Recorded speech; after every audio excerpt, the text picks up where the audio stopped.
नमस्कार, मी शीतल शिर्के. लोकवृत्तमध्ये आपले स्वागत. पाहूया आजच्या ठळक घडामोडी. मराठा तो मराठाच, अंत पाहू नका. खासदार श्रीमंत छत्रपती उदयनराजे भोसले. अॅट्रॉसिटी कायदा रद्द झालाच पाहिजे. सांगली जिल्ह्यातील पद्माळे येथील शेतकऱ्याकडे केवळ 1 एकर शेती, पण थेट विक्री पद्धतीतून वाढवला नफा.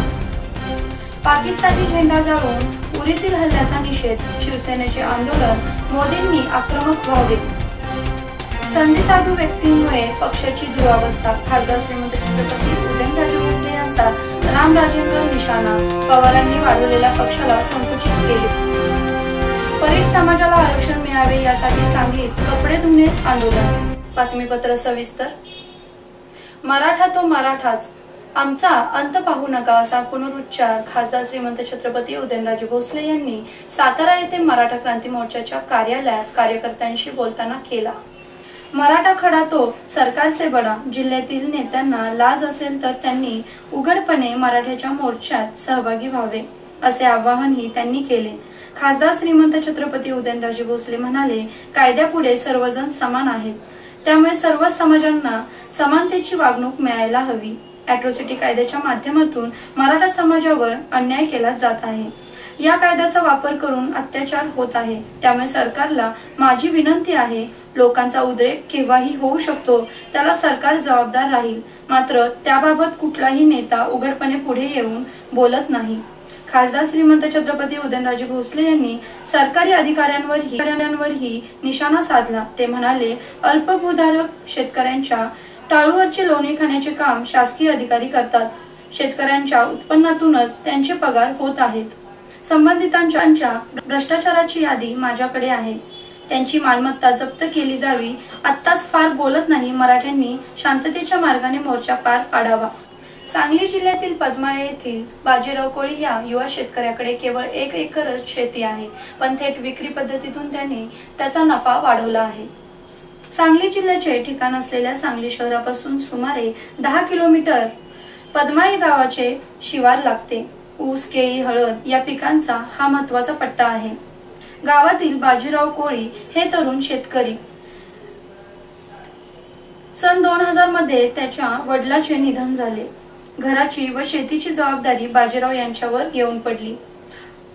वडिलांची 1 एकर शेती, त्यातही ऊस शेती ते आईसह सांभाळू लागले. त्यातून जेमतेम उदरनिर्वाहच व्हायचा. काहीतरी वेगळे करू याच विचारातून ते थोडा थोडा भाजीपाला पिकवू लागले. सांगली येथील बाजारात तो विक्रीस नेत. दरात घसरण झाली की जेमतेम प्राप्ती व्हायची. तसेच सांगली बाजारात भाजीपाला नेला की व्यापारी दर पाडून माल मागायचे. नाईलाजाने कमी दराने माल द्यावा लागायचा. आपण विकलेल्या मालाचे पैसे व्यापारी दुप्पट कसे करतात हे अनेक वेळा दिसायचे. आपलाच माल असूनही या व्यवहारात फायदा होत नसल्याचे लक्षात येऊ लागले. अखेर आपणच आपला भाजीपाला विकूया असे ठरवले. तशी सुरुवात केली. सुरुवातीला बाजारात विक्रीस बसायला सवय नसल्याने संकोच वाटायचा, परंतु आपण पिकवलेल्या मालाला योग्य मोबदला मिळू लागला याचा अनुभव आल्याने त्याचा अभिमानही वाटू लागला. त्यांनी विक्रीसाठी शेतीचे नियोजन केले. त्यांनी स्वतः हात विक्री करायचे नियोजन करताना आपल्या 1 एकराचे नियोजनही बाजीराव यांनी केले आहे. त्यामध्ये पावटा, भेंडी, वांगी प्रत्येकी 10 गुंठे, दुधी भोपळा 5 गुंठे असे ढोबळ मनाने नियोजन असते. नगराध्यक्षा उज्ज्वला तोष्णीवाल यांनी नगरसेवकांचे शिष्टमंडळ घेऊन विधान परिषदेचे सभापती रामराजे नाईक निंबाळकर यांची भेट घेऊन त्यांना टोल एकत्रीकरणामुळे निर्माण झालेल्या तिढा सविस्तर सांगितला. पालिका व वन विभागाच्या विविध टोल नाक्यांचे एकत्रीकरणासंदर्भात निर्णय घेण्यासाठी आयोजित करण्यात आलेल्या 2 बैठकांमध्ये सातारा जिल्हाधिकारी महाबळेश्वरकरांची न्याय बाजू ऐकून घेण्याच्या मनस्थितीत नसल्याने या संदर्भात विचार करण्यासाठी नगरपालिका सभागृहात नागरिकांची सभा आयोजित करण्यात आली होती. या बैठकीत नगराध्यक्षा उज्ज्वला तोष्णीवाल यांनी टोल एकत्रीकरणाबाबतची सर्व माहिती सांगितली व गावाने एकत्र येऊन या संघटनांचा मुकाबला करण्याची विनंती गावातील नागरिकांना केली. याच बैठकीत सर्वानुमते वन विभागाच्या निर्णयाविरुद्ध उच्च न्यायालयात धाव घेण्याचा निर्णय घेण्यात आला उच्च न्यायालयातून मार्ग निघेपर्यंत जर वन विभागाने महाबळेश्वरकरांचा विरोध डावलून जर टोल वसुली सुरू केली तर वन विभागाचा तोपर्यंत हाणून पाडण्याचा निर्णयही या बैठकीत घेण्यात आला। त्यानुसार शिवसेनेने माजी नगराध्यक्ष DM बावळेकर यांच्या नेतृत्वाखाली शिष्टमंडळ तयार करून जिल्ह्याचे पालकमंत्री नामदार विजय बापू शिवतारे यांची भेट घेतली, तर राष्ट्रवादी पक्षाच्या नगरसेवकांनी नगराध्यक्षा उज्ज्वला तोष्णीवाल यांच्या नेतृत्वाखाली शिष्टमंडळ तयार करून प्रथम आमदार मकरंद पाटील यांची भेट सातारा येथील त्यांच्या निवासस्थानी घेतली। त्यानंतर आमदार मकरंद पाटील यांनी सातारा जिल्हाधिकारी उपसंरक्षक अंजनकर तसेच या प्रश्नाचा खरा सूत्रधार असलेले वन विभागाचे प्रधान सचिव विकास खारगे यांच्या बरोबर चर्चा केली व या संदर्भात योग्य तो मार्ग काढण्याच्या सूचना केल्या। आमदार मकरंद पाटील यांना भेटल्यानंतर पालिकेच्या शिष्टमंडळाने विधान परिषदेचे सभापती रामराजे नाईक निंबाळकर यांची भेट घेतली। शिष्टमंडळाने त्यांनाही या संदर्भात समन्वयातून तोडगा काढण्याची विनंती केली। शिष्टमंडळाने केलेल्या विनंतीनुसार त्यांनी या टोल संदर्भात वन विभागाचे सचिव विकास खारगे यांच्या बरोबर सविस्तर चर्चा केली। त्याचप्रमाणे सातारा जिल्हाधिकारी यांच्या बरोबर दूरध्वनीवरून चर्चा केली। तिघांनी चर्चा करून एकत्रित टोल वसुली संदर्भात पुन्हा बैठक घेण्याचे मान्य केले व बैठक होत नाही तोपर्यंत वन विभाग एकत्रित वसुलीचा टोल नाका सुरू करणार नाही अशी ग्वाही रामराजे नाईक निंबाळकर यांनी दिल्याची माहिती नगराध्यक्षा उज्ज्वला तोष्णीवाल यांनी पत्रकारांना दिली। संधीसाधू भ्रष्ट व्यक्तींमुळेच पक्षाची आज दुरावस्था झाली आहे असा आरोप खासदार श्रीमंत छत्रपती उदयनराजे भोसले यांनी नामदार रामराजे नाईक निंबाळकर यांचे नाव न घेता केला। निवडणुकीपुरते आम्हाला पवार साहेब लागतात का पवारांना आम्ही लागतो हे फक्त आम्हाला आणि आदरणीय शरद पवार साहेबांनाच माहित आहे। तुमच्यासारख्या भोंदू राजकारणाला माहित असणाऱ्यांचे काहीच कारण नाही, तरी सुद्धा तुम्ही अकलेचे तारे तोडून आपली राजकीय दिवाळखोरी जाहीर केलीत। आदरणीय पवार साहेबांनी पोटतिडकीने वाढवलेल्या पक्षाला तुमच्या स्वार्थी आणि भ्रष्टाचारी प्रवृत्तीमुळे साताराच्या बालेकिल्ल्यात संकुचित केले गेले आहे। तुम्ही प्रचंड भ्रष्टाचार व हेकेखोरपणाने अनेक कृत्य केली असल्याचेही तुम्हाला कृष्णा नदी ओलांडून सातारला यायला भीती वाटते।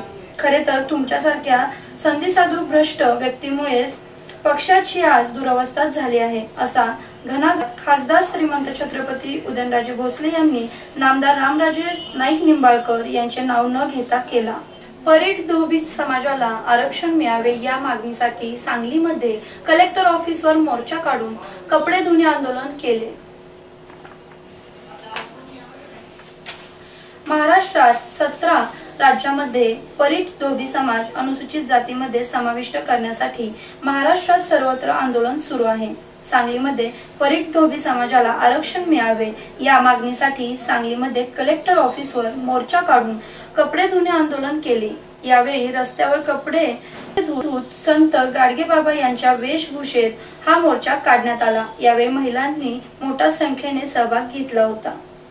वाई येथील असंघटित महिला संस्था यांच्या वतीने पोलीस निरीक्षक यांना संतोष पोळच्या विरोधात जाहीर निषेध करून निवेदन दिले।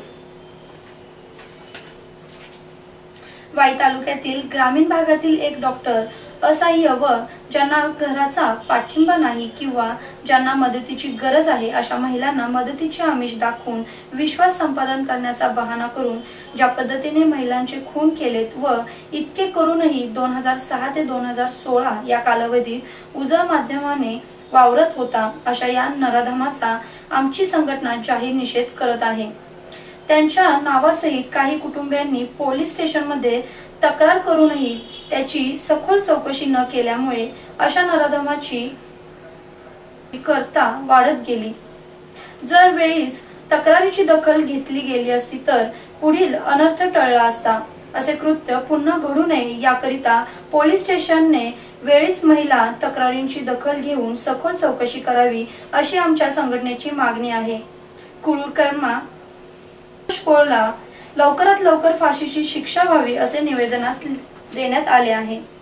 माननीय पोलीस निरीक्षक वाई यांच्या वतीने सहाय्यक पोलीस निरीक्षक सोनवणे व पोलीस उपनिरीक्षक खरात सांगा मॅडम जास्त साक्षीदार. उरी येथील लष्करी तळावर झालेल्या हल्ल्यात सातारा जिल्ह्यातील मान तालुक्यातील राहणारा शंकर गलंडे हा जवान शहीद झाला. त्याच्यावर झाशी या गावात अंत्यसंस्कार करण्यात आले. यावेळी राजकीय नेते, जिल्हा प्रशासकीय अधिकारी, ग्रामस्थ उपस्थित होते.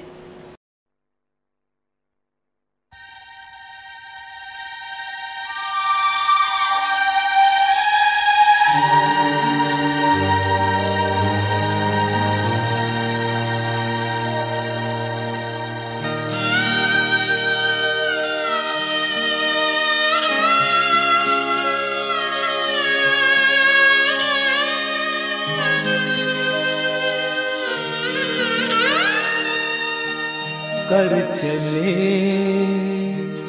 हम फिदा जानो तन साथियों,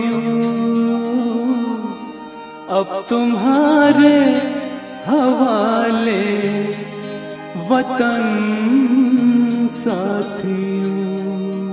हे होते आजचे लोकवृत्त. उद्या पुन्हा भेटूया पुढील बातमीपत्रामध्ये. तोपर्यंत नमस्कार.